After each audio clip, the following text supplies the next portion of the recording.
అదే విధంగా మీకు ఇంకొక ఆంధ్రప్రభ పత్రికను చూపిస్తున్నాను. ఇది కూడా అప్పటికి కూడా ఎడిటర్ నార్ల వెంకటేశ్వరరావు 1956. ఇది కూడా పార్లమెంటు ద్వితీయ పంచవర్ష ప్రణాళిక సమర్పణ. ఆ రోజుల్లో పంచవర్ష ప్రణాళికలు ఉండే. భారతదేశానికి స్వాతంత్రం వచ్చిన తర్వాత 5 సంవత్సరాలకి ప్రణాళికలు తయారు చేయడం, ఆ ప్రణాళికల ఆధారంగా పరిశ్రమల స్థాపన, వ్యవసాయానికి ఇవన్నీ ఇచ్చారండి.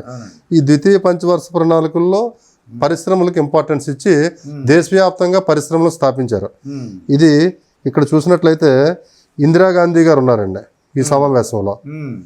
మనకి చూసినట్లయితే ద్వితీయ పంచవర్ష ప్రణాళిక పండిత్ జవహర్లాల్ నెహ్రూ గారండి. పండిట్ జవహర్లాల్ నెహ్రూ గారు అధ్యక్షతన ఈ పంచవర్ష ప్రణాళికల కమిటీ అంటే ఆ కమిషన్ చైర్మన్ ప్రధాని పండిట్ జవహర్లాల్ నెహ్రూ సంతకం చేస్తుండో ఈ చిత్రంలో చూడవచ్చు. అదే విధంగా ఇక్కడ చూసినట్లయితే సినిమా అడ్వర్టైజ్మెంట్లు ఆ రోజుల్లో బావా మరదలు మే 19 విడుదల సినిమా అడ్వర్టైజ్మెంట్.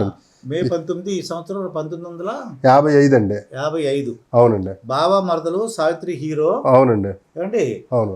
ఇక్కడ వచ్చి సావిత్రి, గణేశన్, బాలయ్య, దొరైరాజ్, చంద్రబాబు నటించిన చంద్రబాబు అనే వారు కూడా ఉన్నారు. యాక్టర్ అండి.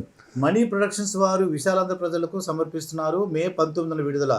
పూర్ణ పిక్చర్స్ లిమిటెడ్ డిస్ట్రిబ్యూటర్స్ కూడా ఉండేవారు. పూర్ణ పిక్చర్స్ అండి. బావా మరదలు. ఇక్కడ